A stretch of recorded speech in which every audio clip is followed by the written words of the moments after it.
el cielo se parte en dos, inundados en el desierto broten ríos, vida sopla. Tu devocional y nuestro devocional todos los días caminando con Cristo Jesús. Vamos a leer Romanos 6:23. Porque la paga del pecado es muerte, mas la dádiva de Dios es vida eterna en Cristo Jesús, Señor nuestro. Vamos a hablar acerca de las razones por las cuales nosotros no debemos de pecar. El cristiano, la persona convertida, no debe de cometer faltas. Ya nosotros somos nuevas criaturas, somos personas nuevas.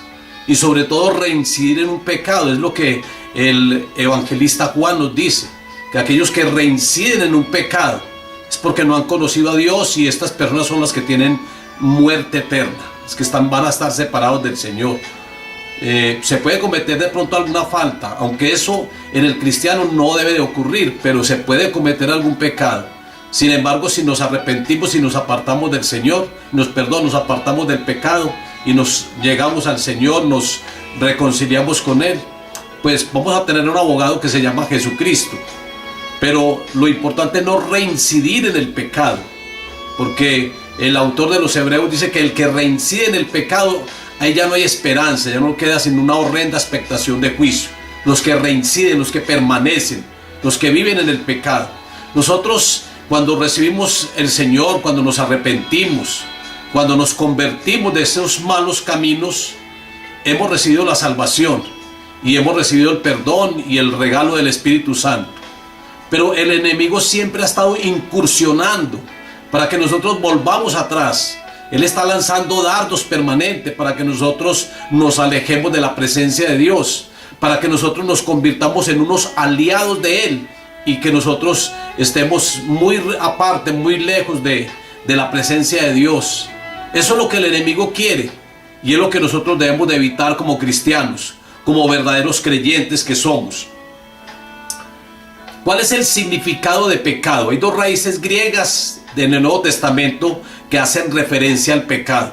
La primera es amartía. Amartía o amartema.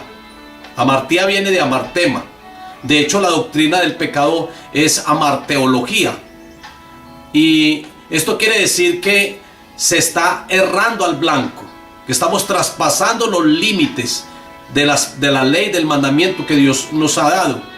Ahí tenemos, por ejemplo, a Romanos 3:23. Por cuanto todos pecaron, están destituidos de la gloria de Dios. Y hay otra raíz griega también del Nuevo Testamento que es parabásisis. Parabásasis significa traspasar una línea prohibida. Esto ocurre cuando el hombre deliberadamente comete una falta. Ya les dije, que les acabo de mencionar, de que hay personas que reinciden en un pecado. Hay personas que deliberadamente están cometiendo el mismo pecado, y esto al Señor no le agrada. Pecado es transgredir la ley. Pecado es infringir un mandamiento. Pecado es no hacer la voluntad de Dios. Pecado es uno no cumplir la palabra de Dios. Todo eso es pecado, es desobedecer al Señor. Es hacer mi voluntad y no la voluntad de Dios. Muchas personas hacen eso. Hacen su propia voluntad y no la del Señor. El Salmo 51:4, donde David tiene un arrepentimiento y habla acerca de ese pecado cometido con Betsabé, un pecado de adulterio. Él define qué es pecado. Él dice que pecado es estar en contra de Dios, es estar en rebeldía de Dios. Y él dice: contra ti he pecado. Eso es pecado. Pecado es uno estar en contra de la voluntad de Dios, en contra de la palabra de Dios, en contra de los planes y propósitos que el Señor tiene. Eso es pecado, es hacer mi propia voluntad y no la voluntad del Señor. Ahora, ¿qué consecuencias trae el pecado? Hay muchas consecuencias. Hay consecuencias materiales y hay consecuencias espirituales. Todo pecado trae su consecuencia. Y a pesar de que uno se arrepiente y que el Señor le perdona los pecados, de todas maneras siempre llegan consecuencias. Eso le pasó, por ejemplo, a David. David se arrepintió, David lloró, ayunó, y sin embargo llegaron las consecuencias. Natán le profetizó a David. Natán le hace todo un comentario acerca de una persona que tenía muchas ovejas y que esa persona vio a otro que tenía una sola y que esta fue y le quitó la ovejita, y dice David que el tal muera porque se llenó de ira, y Natán el profeta le dice: ese eres tú. Y mire, a pesar de que David se arrepintió, él tuvo sus consecuencias. Y vamos a mirar 4 consecuencias físicas de las que tuvo David en cuanto a este pecado de adulterio, de un pecado que él cometió con Betsabé, un pecado en el área sexual. Ese pecado del área sexual fue porque David le dio rienda suelta a sus ojos. Él vio que era una mujer muy hermosa, porque él estaba en el terrado del palacio y en una tarde la ve allá bañándose y él empieza a contemplarla con los ojos. Por eso hay que cuidar mucho los ojos. Luego él empieza a desearla. Es el deseo de la carne. Y como él era el rey, manda llamarla, es la vanagloria de la vida. Él comete esas 3 faltas, o el pecado le entra por esas 3 áreas: por los deseos de los ojos, los deseos de la carne y la vanagloria de la vida. Es por donde Satanás siempre trata de atacar, y por donde atacó a Adán y a Eva. Miremos entonces las consecuencias físicas. Están en 2 de Samuel capítulo 12 versículo 5 al 6. Dice la primera advertencia y la primera declaración que le hace Natán el profeta. Le dice: la espada no se apartará de su casa. Es decir, que un pecado cometido por fuera del hogar trae maldición a la familia, trae maldición a la propia casa. Por eso no debemos de cometer pecados afuera, porque vamos a traer maldición a nuestros hogares, vamos a traer maldición a nuestra familia. Se van a ver las consecuencias, y las consecuencias fueron esas. Dice la primera, que no se apartaría la espada de su casa, y efectivamente ocurrió así. Vemos como, por ejemplo, Amnón viola a Tamar, su hermana. Vemos como Absalón mata a Amnón por ese pecado cometido, y como Absalón destrona también a David, le quita el trono y quiere quitarle la vida también. Son consecuencias físicas, donde llegó la familia de David, se convirtió en un caos completo, una familia desorganizada completamente, donde hubo un violador, donde hubo un asesino, donde hubo una persona que le quita el trono, que lo destrona. Entonces, esos son maldiciones que llevan al hogar, maldiciones que se llevan a la casa. La segunda profecía, la profecía que le dice Natán a David, aparte de estas consecuencias físicas, es que sus mujeres serán dadas a tu prójimo. 2 de Samuel capítulo 12 versículo 11, la segunda parte. Y efectivamente todas las mujeres, las que tenía David, las concubinas, las esposas, todas ellas fueron violadas públicamente. Es decir, que a David le tocó que irse y abandonar absolutamente todo, sus mujeres violadas. Entonces, eso también es otra de las consecuencias físicas que trae un pecado. Lo tercero es que lo secreto va a ser hecho en público. 2 de Samuel capítulo 13, o mejor, 2 de Samuel capítulo 12 versículo 13b. Lo secreto va a ser hecho público. Es decir, que todo lo que se haga en secreto, las personas creen que cometiendo un pecado, y así la gente no lo esté viendo porque lo están haciendo en secreto, ellos creen que eso nunca nadie se va a enterar de eso. Pero todo lo que se haga en secreto va a ser revelado públicamente. Tarde que temprano se van a dar cuenta. Es más, es que yo digo que el mismo Señor empieza a mostrarle a las demás personas cómo es la situación o cómo es el estado de esta que está cometiendo un pecado en lo secreto, que lo está haciendo ocultamente. Todo lo secreto será hecho público. Esa fue otra de las profecías que le dio Natán a David. Y la cuarta profecía es que el hijo de esa relación ilícita, de esa relación que había tenido con Betsabé, ella quedó en embarazo, y por eso David manda para que Urías esté al frente de batalla, para que le sea quitada la vida. Es decir, que David comete dos pecados allí, un pecado de adulterio y un pecado de asesinato, aunque él no fue el autor físico de la muerte de Urías, pero él fue el autor intelectual de la muerte. Y él lo manda al frente de batalla para que le quiten la vida, y realmente Urías murió. Ya entonces David se casa con Betsabé y muere ese hijo. Ese hijo que ilícitamente habían tenido fuera de un matrimonio en adulterio. Ese hijo muere, a pesar de que David ora, ayuna, se humilla, pero de todas maneras ya el Señor había dado esa palabra. Aunque después David tuvo otro hijo con Betsabé, que fue Salomón, el que lo reemplazó en el trono. Una persona más sabia en esos tiempos en toda la tierra. Entonces, pero mire la cuarta consecuencia, que el hijo que nacería de esa relación, que no era una relación buena, sino una relación ilícita, que ese hijo moriría. Y realmente así ocurrió.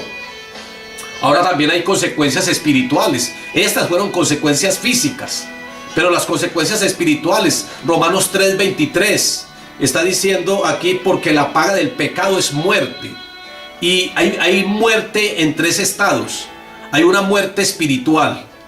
Por ejemplo, Adán cometió un pecado, el pecado de desobediencia, haber comido del árbol de la ciencia del bien y del mal, que Dios dijo no comerías. Pero Dios dijo: si comes de él ciertamente moriréis. Entonces, mire, la muerte llega en sus tres estados. Lo primero que experimentó Adán fue una muerte espiritual. Él murió espiritualmente, porque él cayó de la gloria de Dios, él cayó de la gracia de Dios, fue arrojado del paraíso. Entonces quedó en él hubo una muerte espiritual, es decir, la relación con Dios no era esa relación estrecha. El pecado causa una muerte espiritual en la vida de uno. El pecado hace que nosotros ya no tengamos tanta presencia de Dios en nosotros. El pecado hace que nosotros nos apartemos del Señor. Eso causa el pecado. Por eso yo digo que eso es lo que el enemigo quiere. El enemigo quiere que cuando uno cometa pecado, lo que él quiere es que nosotros ya no tengamos una buena relación con Dios. Eso es una muerte espiritual por causa del pecado. Pero también está la muerte física. Vemos que Adán también murió físicamente. Nosotros éramos inmortales. Nosotros vivíamos eternamente. Es más, enfermedades no habían. Pero por causa del pecado entró la muerte física y entró también la enfermedad. Nosotros vivíamos eternamente antes del pecado. Nuestros cuerpos eran cuerpos muy especiales. Éramos cuerpos que no morían, no se envejecían, el tiempo no los afectaba. Entonces, por causa del pecado entró la muerte física también. Y el Señor coloca unos querubines para que el hombre no alargue la mano y coma del árbol de vida, porque entonces dice el Señor, porque entonces el hombre viviría eternamente como Dios, eternamente. Nosotros, como les digo, teníamos unos cuerpos especiales y eran unos cuerpos inmortales, pero por causa del pecado entró la muerte física, espiritual. La otra es la muerte eterna, es la tercera muerte. Pero entonces el pecado trae esas consecuencias, trae esa muerte física también. Aunque cuando una persona muere no necesariamente es porque esté en pecado, pero la muerte sí es una consecuencia real del pecado, porque eso el Señor lo estableció así. El Señor fue uno de los juicios que lanzó,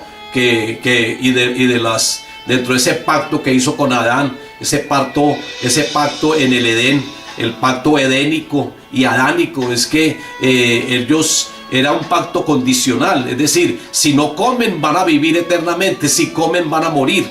Entonces entra la muerte física y está la muerte eterna. Como les digo, que la muerte eterna es una muerte por todos los siglos de los siglos. Cuando una persona muere, que esté espiritualmente muerta por causa de algún pecado y muere físicamente estando en esa condición de muerte espiritual, esa persona va a tener una muerte eterna. Desafortunadamente va a tener una muerte eterna, es decir, van a estar aislados de la presencia de Dios toda una eternidad. ¿Tú crees que se justificaría uno cometer un pecado y se justificaría uno después tener una muerte eterna? Una muerte que no hay opción de nada. Es que en el infierno no hay opción de que uno diga, Señor, perdóname, y uno regresar nuevamente a la tierra. O de que uno va a ir a un lugar donde va a purgar los pecados y luego va a tener la oportunidad de ascender al cielo. No, ese tal lugar, ese purgatorio donde se van a purgar los pecados, eso es una invención del hombre. Porque la Biblia no habla de ese lugar, no hay un lugar intermedio. Está el cielo y está el infierno. Y si alguien muere espiritualmente, muere físicamente y muere en pecado, esa persona va a morir eternamente. Es decir, ya no tiene opción de arrepentirse, no tiene opción allá de pronto de purgar los pecados para después. No, es eternamente. Así como hay vida eterna, también hay una muerte eterna. Y esa muerte eterna es estar aislados toda una vida de la presencia de Dios. Y Jesucristo habla de ese lugar de tormento. Jesucristo dice que es un lugar de lloro, de crujir de dientes. Jesucristo dice que ese es un lugar donde los gusanos nunca mueren. Es decir, es como un cáncer, donde hay un gemir. Eso es tremendo. Yo por eso digo, los pecados, uno tiene que apartarse de todo pecado. No se justifica que uno tenga un momento de placer y que aparentemente tenga esa felicidad por causa de algún pecado. Puede ser adulterio, fornicación, robo, cualquier pecado de estos, para después tener un sufrimiento de esos eternos, que de pronto la persona muere y no tenga la oportunidad de tener un arrepentimiento verdadero. Hay otras consecuencias por causa del pecado, y es que ellos nos destituyen de la gloria de Dios. Como también hay otra consecuencia, y eso está en Lucas, en esa parábola de el rico y Lázaro el mendigo. Dice que el rico, cuando murió, fue a su propio lugar, a un lugar de tormento.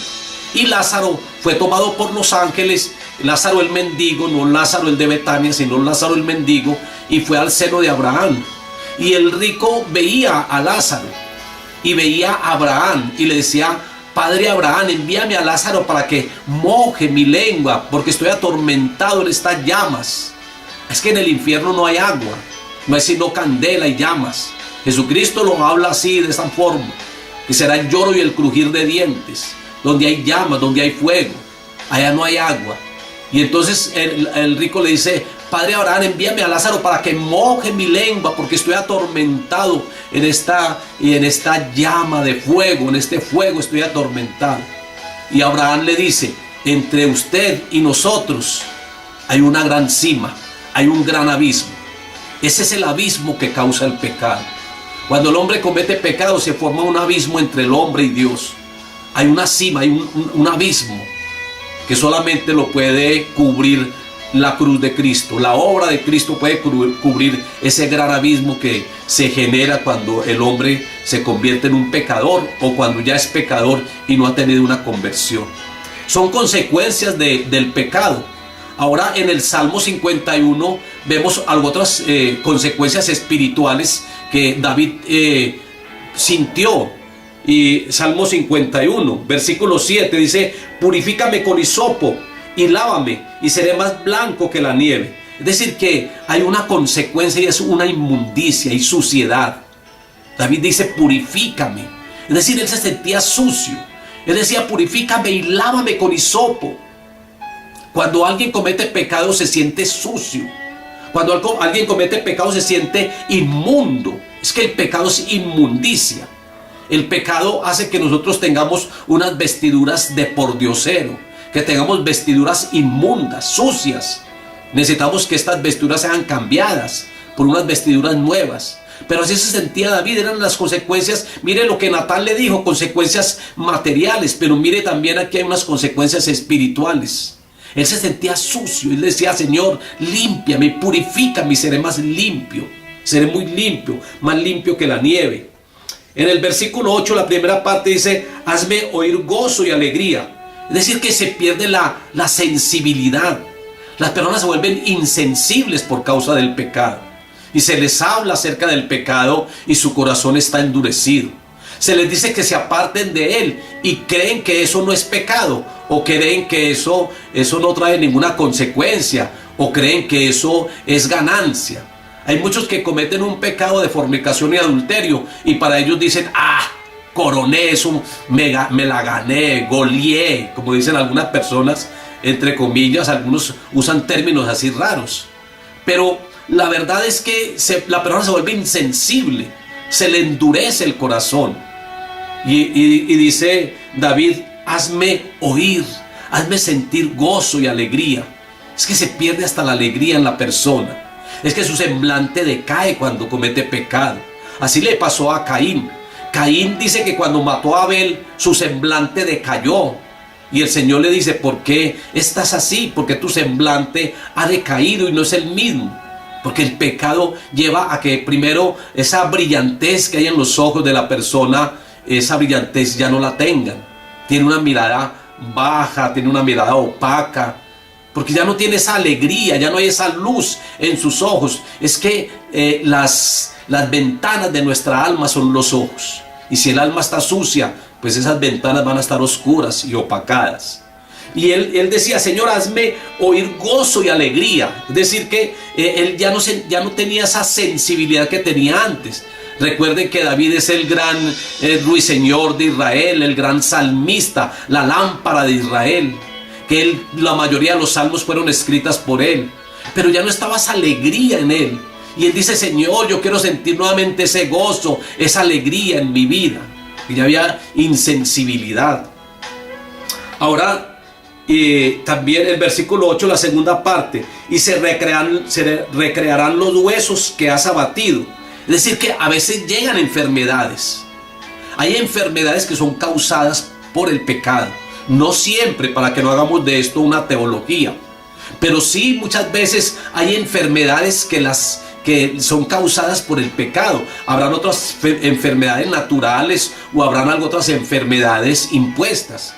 Pero recordemos lo que dijeron los apóstoles a Jesús en el Evangelio de Juan, en la primera carta de Juan, en el Evangelio de Juan, capítulo 9.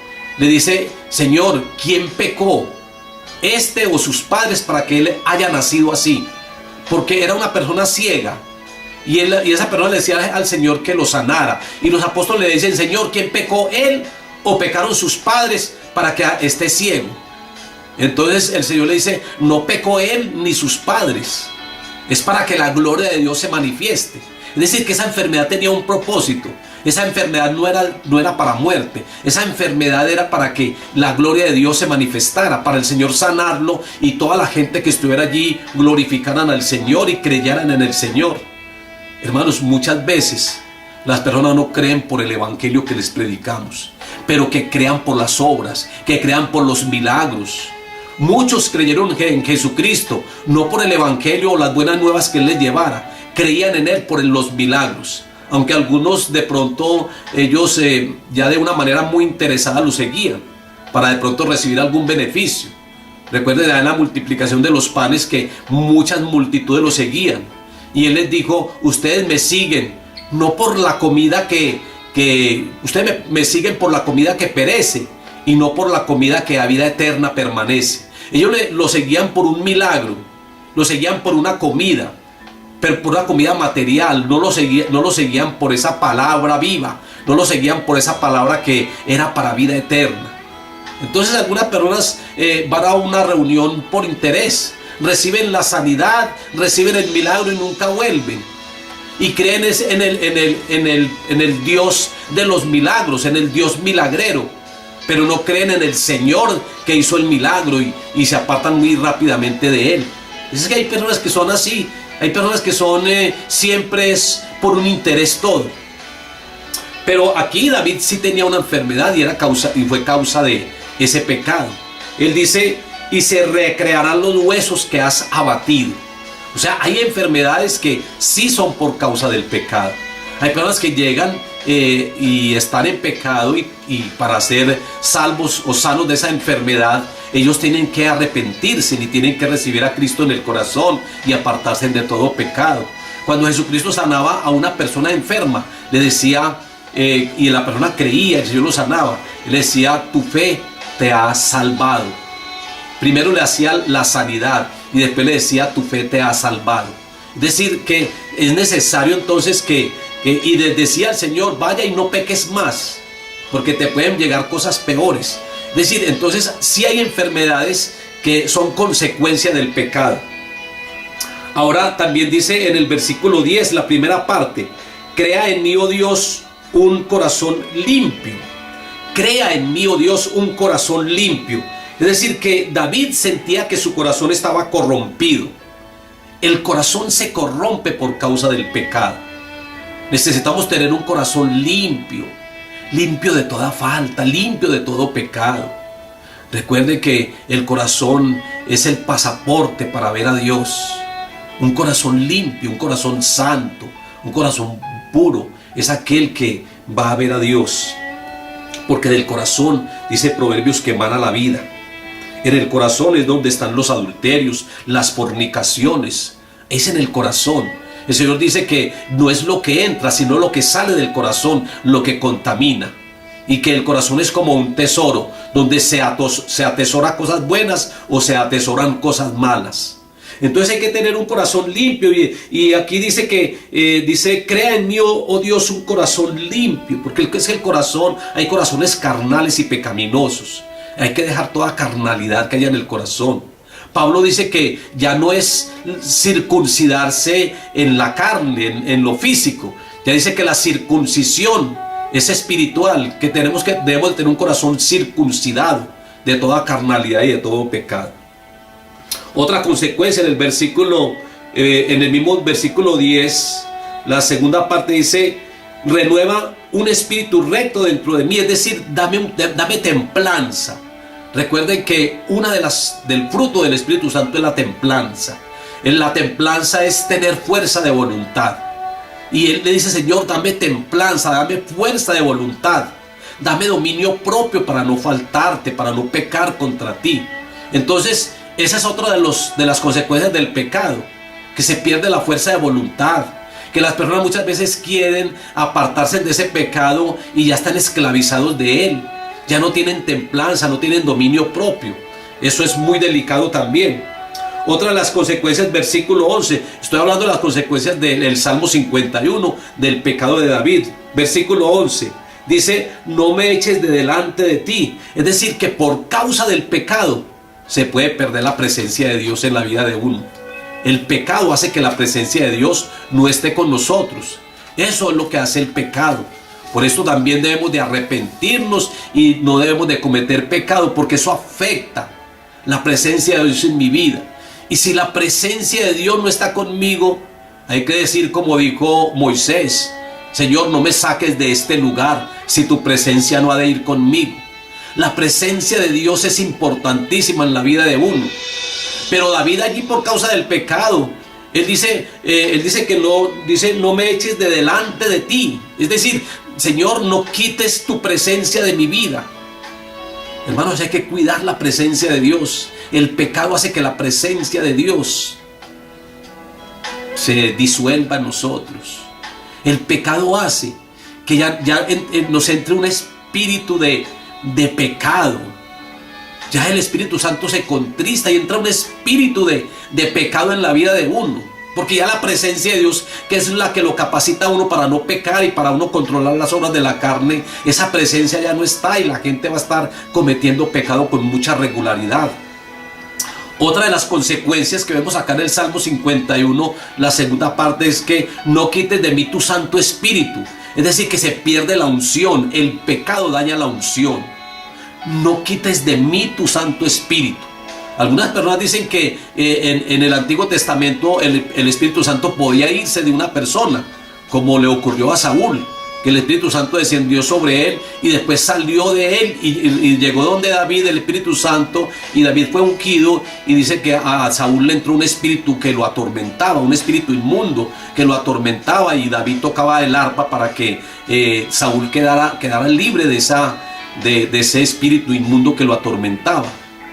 Pero yo digo que en el Nuevo Testamento, aunque hay un texto en Juan que nos dice que para que el Consolador venga y esté con vosotros para siempre, Pero esto no es a manera individual. Cuando Jesucristo está hablando de que el Espíritu Santo venga y esté con vosotros para siempre, está hablando de la iglesia. Está hablando de varias personas con vosotros. Pero a nivel individual, si una persona no cuida la presencia del Espíritu Santo, yo creo, es para mí, es una posición que yo tengo, es que el Espíritu Santo puede irse. Y yo he visto personas que han gustado de la buena palabra. Yo he visto personas que han recibido el don del Espíritu Santo, que han tenido un arrepentimiento y han vuelto atrás. He visto que a esas personas hay que hacerles liberación, porque son personas que les entra un espíritu pecaminoso, un espíritu que los va a controlar, y hay que hacerles una liberación.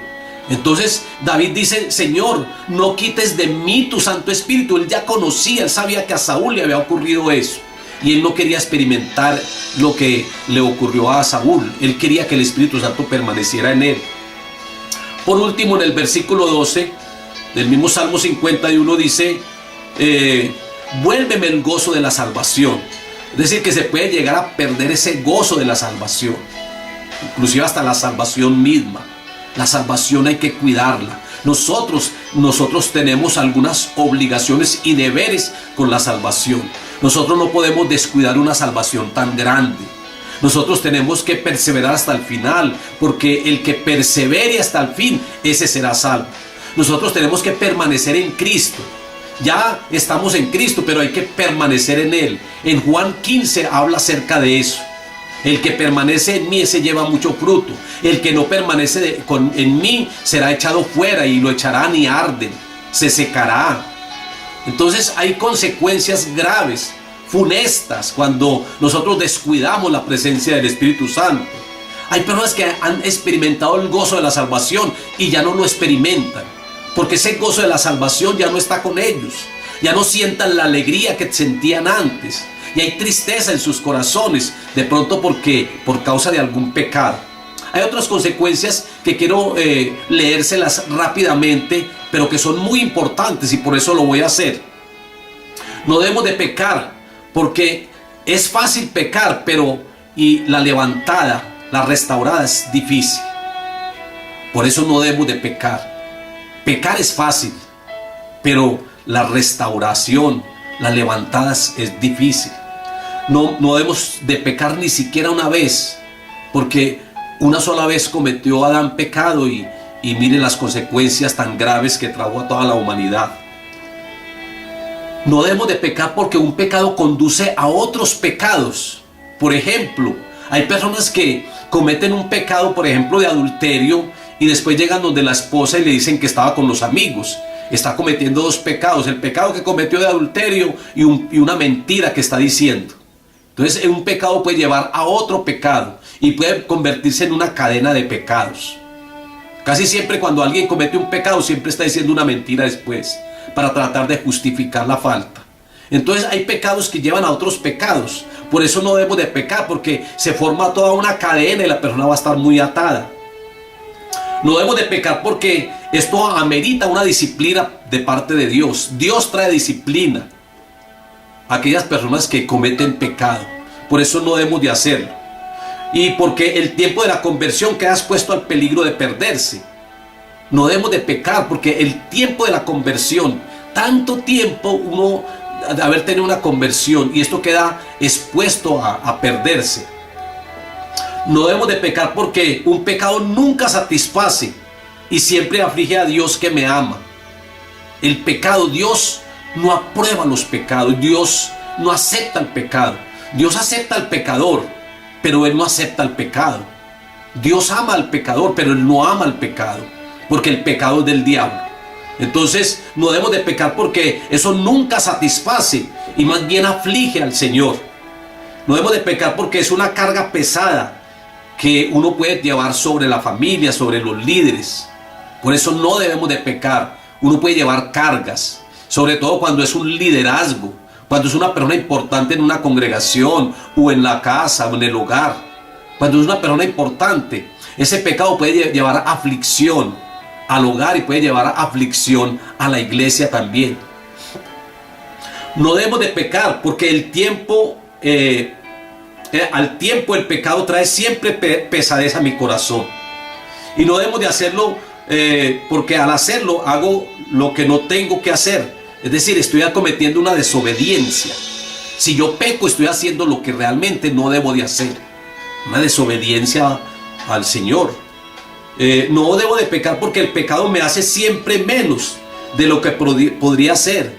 Es decir, el pecado trae ruina. El pecado opaca el ministerio. Entonces uno va a ser siempre menos, en lugar de ser más todos los días, en lugar de ser más efectivo en la obra del Señor. Y trae ruina. Miren lo que dice el Salmo 37. El Salmo 37 dice que serán reducidos a un bocado de pan. Es decir, las finanzas se afectan. Muchas veces las personas cometen un pecado y las finanzas se van al piso por causa de ese pecado. No debo de pecar porque mi familia y otros sufrirían las consecuencias como le pasó a David. La familia toda fue afectada, la espada nunca se apartó de su casa. Y hubo tantas muertes ahí, violaciones. No debo de pecar porque esto contrista al Espíritu Santo. Imagínense el Espíritu Santo contristado en mi vida. Yo no debo de contristar al Espíritu Santo. No debo de pecar porque el pecado hace que los enemigos de Dios se gloríen y se gocen. Inclusive gente que uno conoce. Cuando alguien comete un pecado, por ejemplo, cuando hay un pecado de adulterio, hay muchas personas que son amigas de la familia. Y entonces llega un divorcio o llegan los problemas y hay muchas personas que sienten alegría en lugar de estar tristes. O hay personas que empiezan a irle mal por causa de una falta, de algún pecado. Y la demás gente como que en lugar de sentir tristeza sienten en su interior como un gozo, una satisfacción porque están viendo al otro mal. Eso desafortunadamente ocurre así. Es decir que eso va a traer gozo y se van a gloriar los enemigos y sobre todo el Satanás. Se va a gloriar de aquellas personas que han cometido la falta, se van a gozar de ello. No debo de pecar porque el pecado me hace creer que he ganado cuando la realidad he perdido. El pecado muchas veces hace creer que uno gana.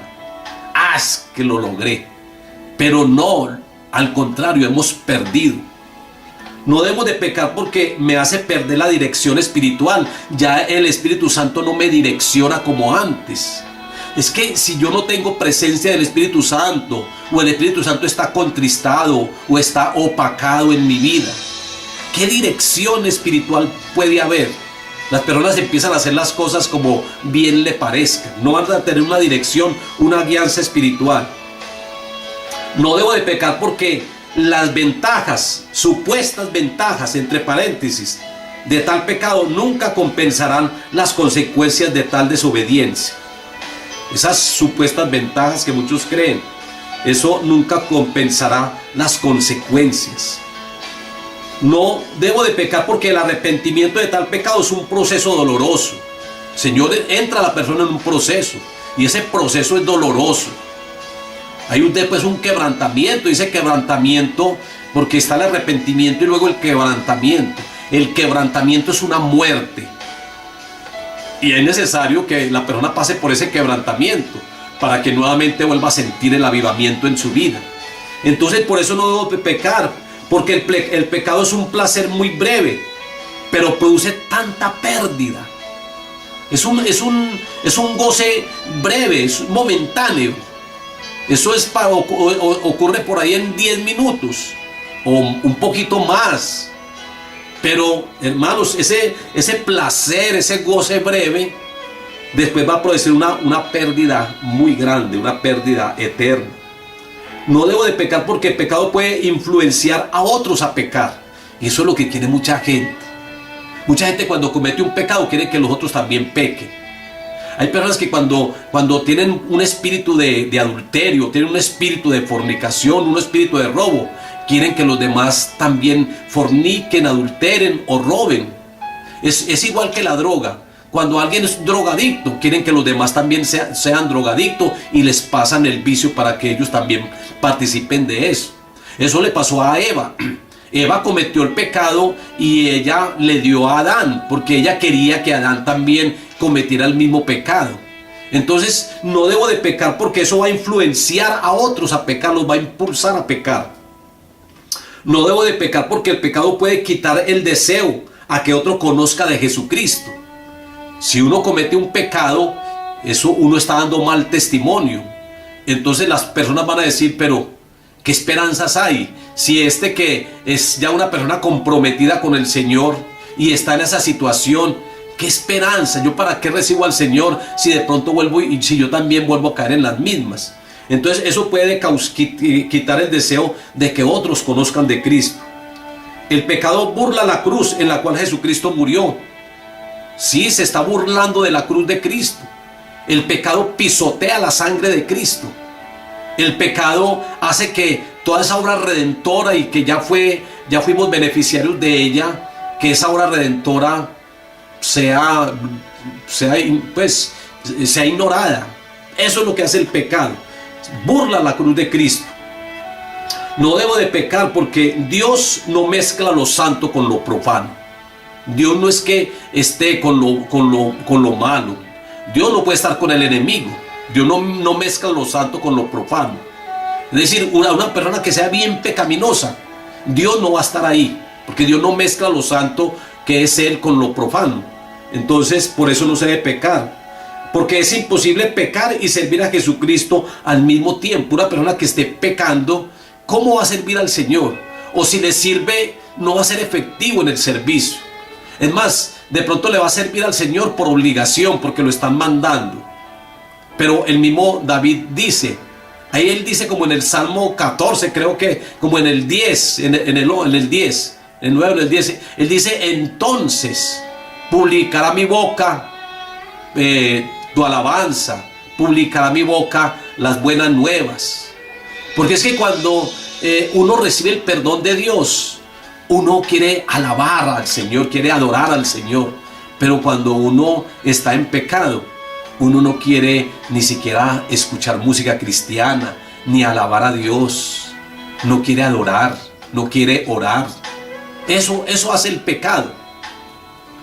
No debemos de pecar porque Dios no ha de contestar las peticiones de aquellos que viven en pecado. Dios, dice la palabra, Dios no escucha al pecador, pero si alguno es temeroso de Dios, a ese oye.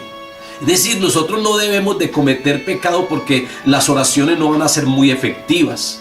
Ahora, si es una oración para un arrepentimiento, de pronto ya el Señor sí escucha la oración porque conoce las intenciones del corazón de cada uno. Pero que una persona le esté haciendo una petición al Señor y que esté en pecado, dice la palabra que Dios no escucha al pecador. Porque el pecado vuelve a enseñorearse de mí, por eso no debo de pecar. El pecado vuelve a enseñorearse de mí. Recuerde que cuando nosotros recibimos al Señor en nuestro corazón, ya el pecado no se enseñorea. Nosotros nos enseñoreamos del pecado, es decir, tenemos el control sobre ese pecado. Pero si nosotros volvemos a pecar, ese pecado vuelve a enseñorearse de mí. Y el enemigo puede volverme nuevamente un títere de él y puede manejarme como él quiere. No debo de pecar porque Satanás se aprovecha del pecado para culparme y hacerme perder las esperanzas. Por eso no debo de pecar, porque Satanás se aprovecha de eso y nos está señalando y nos está haciendo sentir culpables a toda hora. Por eso no debemos de pecar, para que el enemigo no nos esté señalando, juzgando o recordando algún pecado. Recuerde que si él te recuerda algún pecado ya cometido, ya donde tú ya te has arrepentido y todo eso, tú debes de recordarle el futuro también y decirle lo que le espera a él. Una horrenda condenación, una horrenda fuego. Él va a ser encadenado por los siglos de los siglos. Por eso tampoco debemos de pecar. Y hay otros puntos por los cuales, pero ya se me extendería mucho en el devocional comentarlos. Pero hay otras consecuencias muy graves acerca del pecado.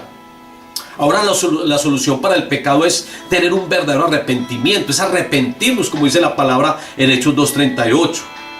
Es confesar el pecado y pedir perdón por ello, como dice 1 de Juan 1:9.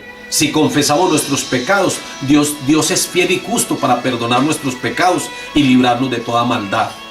Entonces esa es otra de las soluciones al pecado. Es pedirle al Señor que nos limpie con su sangre preciosa, que nos purifique como lo hizo también David, ahí en el Salmo 51:7. Límpiame y seré más limpio que la nieve. Y tomar decisiones concretas, mis hermanos, mis hermanas.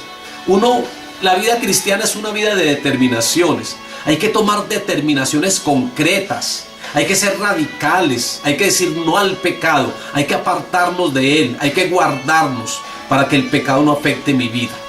Esto es lo que se les recomienda. Esto es lo que Dios quiere. Y especialmente lo que Dios quiere es que tú no le des lugar al enemigo, que tú no le des lugar al pecado. No vale la pena disfrutar un momento, recuerden, para después de recibir tantas consecuencias. Por estos motivos, por estas consecuencias que les acabo de mencionar, son las razones suficientes para no pecar. Así que ténganlas presente y no des lugar al diablo, no cometa pecado. Padre, yo te doy gracias, Dios, en el nombre de Jesús. Gracias por las personas que están conectadas con el Facebook, Señor. Gracias, Señor, porque tú nos das la solución para no pecar. Gracias, Señor, si alguien ha cometido un pecado, Señor, te rogamos que seas tú perdonando esos pecados. Señor, yo sé que vamos a tomar determinaciones o van a tomar determinaciones personas que han cometido faltas a partir de este momento y van a ser personas diferentes, van a dar frutos dignos de un arrepentimiento. Yo te doy gracias, Dios soberano, Dios bueno, en el nombre de Jesús. Amén y amén.